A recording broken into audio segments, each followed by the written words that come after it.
This is WAB's Week in Review, the show where we look back the last few days of stories from your WAB News team. I'm Alex Helmick, managing editor of WAB News.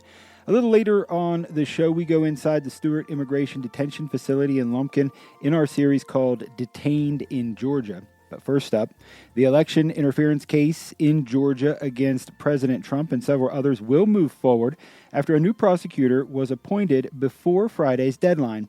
Fulton County District Attorney Fani Willis originally brought the massive RICO case, but was removed by a Georgia court for her personal relationship with a special prosecutor.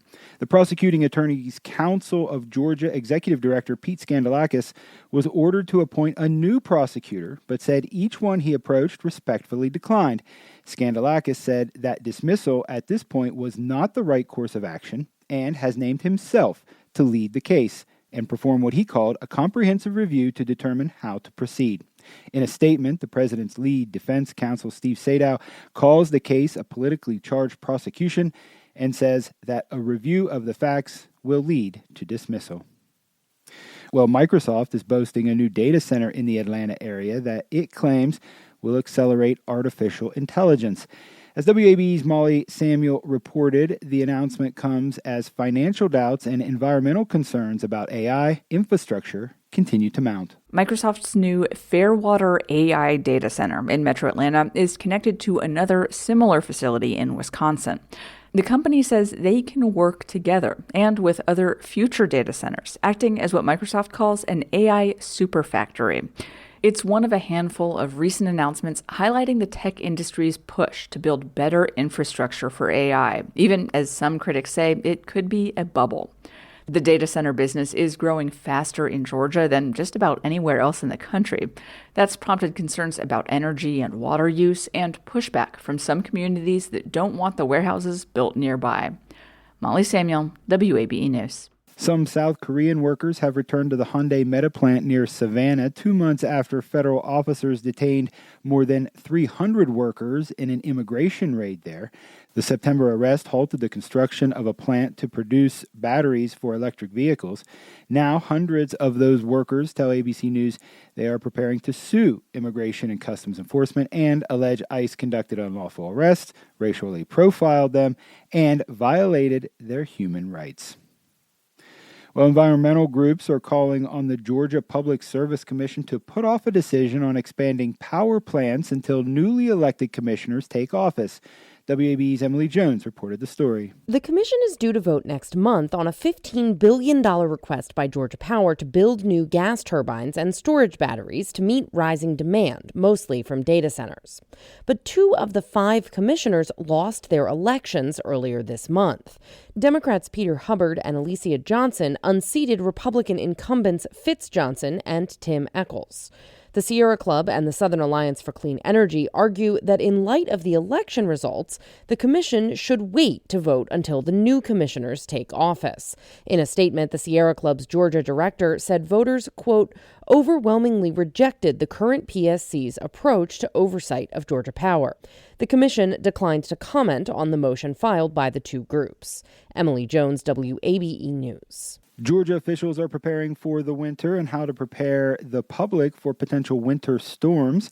It has the Georgia Emergency Management Agency and the local National Weather Service office looking at the past in search of answers for the future. WAB's Marissa Mecki had more. There's a lot of variables setting up this winter to look like last year's, such as above normal temperatures. We're in a weak La Niña right now, a weather pattern that usually means warmer and drier winters in the southeast. But meteorologist in charge Keith Stellman from the NWS office in Peachtree City says there are caveats. We could see deeper intrusions of cold in the eastern half of the country this year because of those other factors on top of the La Niña. That can cause a lot of fluctuations, which we saw happen last year. A warm December and February, but January got cold enough for snow. This year's forecast is similar not only to last year, but also 2013 was one going into 2014. The year of what the NWS calls snow jam, also known as Snowmageddon. Warning coordination meteorologist David Nadler says the snow last year followed a similar pattern to snow jam, with dry air in the morning and falling temperatures throughout the day, a sort of perfect storm for travel issues. Their models had predicted a low chance of snow in Atlanta, but what we did get had a big impact on the city. This is a perfect example of how impacts weigh in a lot more than just the amounts that trigger, a watch or a warning. And he says preparing Georgians, especially for traveling on roads and highways, is key. The NWS is using new graphics that explain different winter weather scenarios based on probability and issuing more resources to help understand how to weigh the impacts of winter weather while the forecast firms up. Marissa Mecki, WABE News. Well, Atlanta is set to have a new professional sports team, a National Women's Soccer League expansion franchise. WABE's Julian Virgin reported the story. On a chilly night at the Interlock in West Midtown, over 1,000 people gathered as the National Women's Soccer League Commissioner, Jessica Bierman, announced, I get the good fortune of awarding NWSL Team 17 to the City of Atlanta. The expansion team will reportedly cost upwards of $150 million, with an additional commitment to building a world-class facility for the club. If there's any doubt before, I believe we can confidently say now that Atlanta is the epicenter of soccer in this country. Arthur Blank's AMB Sports and Entertainment will own the team. The group also owns the Atlanta Falcons and Major League Soccer's Atlanta United Football Club. As we launch this new club, I'm deeply inspired by the opportunity to give young girls across Georgia, including my own granddaughters, the chance to see what's possible by watching these world-class athletes right here in Atlanta, Georgia, our home. Atlanta is home to the U.S. Soccer Federation facility, and the city will host 8 matches of the 2026 FIFA World Cup. The NWSL franchise is expected to begin playing in 2028. Julian Virgin, WABE News. You're listening to WAB's Week in Review with me, Alex Homick. Thousands of people are detained in immigration and customs enforcement centers across Georgia, and that number is increasing. They're not guaranteed legal representation. Even if they can get an attorney, it costs thousands of dollars. But a small handful of attorneys travel across the state to take on their cases for free. WAB's Emily Wu Pearson brought us that story. Just get the AC on. Okay, so I usually block out my whole day. Attorney Samantha Hamilton is going over notes in the parking lot of Stewart Detention Center. She left Atlanta around 7 a.m. and drove 2.5 hours southwest to Lumpkin. I'll generally try to visit multiple people at once. Hamilton is with the nonprofit Asian Americans Advancing Justice Atlanta. She's visiting Alma Bowman, a woman who was born in the Philippines. Her dad was a U.S. citizen and a member of the U.S. military. Bowman was detained before at a different facility in Georgia where she helped expose medical abuse against immigrant women. She was released, then detained again during a regular immigration check-in. So after seeing Alma this morning, gonna try to visit 3 men during the mail visitation period in the afternoon. Hamilton is one of a few attorneys taking on immigration cases for free in Georgia as detentions swell across the state during the second Trump administration. These visits can be so emotionally draining that I try to, be mindful and give myself space to, process things. Hamilton heads inside for her visits.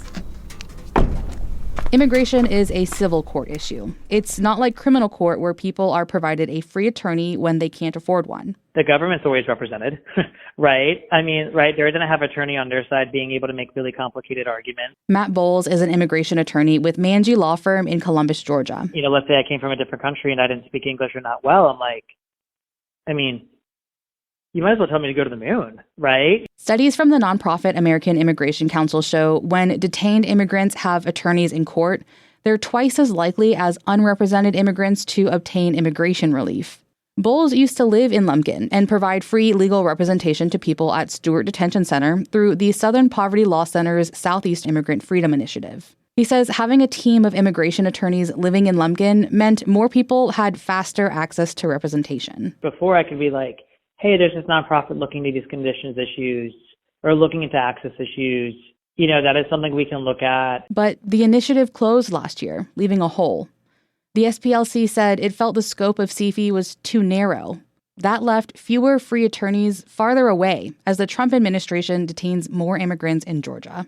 The courts are being forced to move the cases really fast. Alize Sheikh is now one of the few people in the state whose full-time job is to help detained immigrants with strong cases for asylum get relief for free. She's the Equal Justice Works Fellow with the Georgia Asylum and Immigration Network. She says the workload keeps ballooning. So I had 2 clients who both had asylum hearings this month, and I only had about 6 weeks to prepare their whole cases for both of them. I met back with attorney Samantha Hamilton after visiting Alma Bowman at Stewart Detention Center. It's good to really lay my peepers on her, and read her body language and be like, how are you doing, really? They caught up about books Bowman was reading, people in detention, how Bowman's kids were doing. Bowman told her some women were sleeping on the floor because dorms were overcrowded. A spokesman for CoreCivic denied people were sleeping on the floor. But I think it's important to splash some cold water in your face and allow yourself to be surprised. And remind yourself that, this is not normal. Hamilton and the attorneys all say traveling for these in-person visits is crucial because the human connection can help keep clients' spirits up. And visibility at the detention centers could help another immigrant access an attorney to try their case. Emily Wu Pearson, WABE News, Lumpkin, Georgia. Running an immigration detention center is big business. Millions of dollars a month flow to companies operating facilities in Georgia. Here again is WABE's Emily Wu Pearson, who visited one rural county that has a major detention center, and she found most of the money doesn't stay there. On a late summer morning, all the stores in the downtown square in Lumpkin, Georgia are closed except for 2.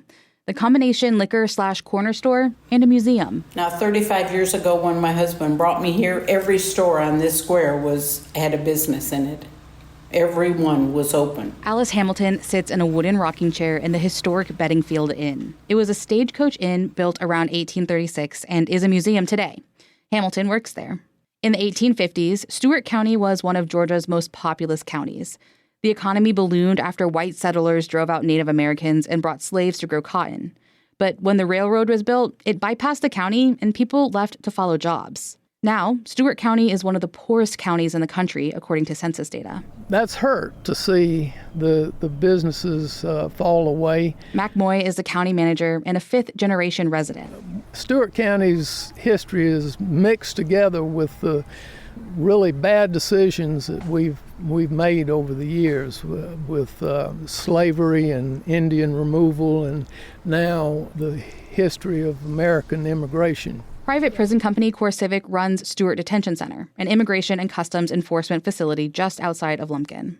As of 2023, the federal government was spending at least $3.3 million a month to operate the detention center, according to a Department of Homeland Security report. But most of that money doesn't stay with the county. WABE reviewed Stewart County's tax records and found the county government receives around $600,000 a year on average from the facility in fees.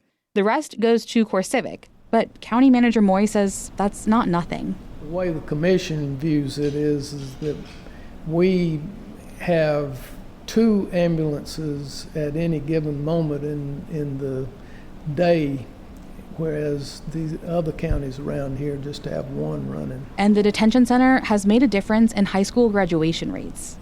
I remember this, that they gave preference to Stewart County graduates, Stewart County residents. CoreCivic requires a high school diploma or GED to work at the facility. Moy says before the chance at a job at the detention center, the county's high school graduation rate was around 47%. Now it tops 90%. People were able to come straight out of high school into a job. That's the first time ever that was possible in this county. But Moy says there's an irony in that. The better educated graduates go to bigger cities to work where there's affordable apartments and better paying jobs. A spokesman for CoreCivic said in a statement, they strive to be a positive member of the community and provide meaningful career opportunities for those who choose to work there. Moy says the detention center can employ hundreds of people, but by his count, only about 90 employees come from Stewart County. And I think the single biggest issue is housing. And that is a problem that we Stewart Countyans have to deal with. Moy says the county applied for a grant with the Georgia Department of Community Affairs to learn how rural communities like his can address the lack of housing. We would have a grocery store in Lumpkin if we had modern housing. But As it is, there's no grocery store or doctor's offices. There's a handful of places to eat and a Dollar General, Dollar Tree, and a Family Dollar. That's your lot in life if you live in a real small town. Alice Hamilton says she's had to leave town to do normal tasks. Her doctor is about 40 miles away in Americus. The grocery store is 10 miles down the road in Richland.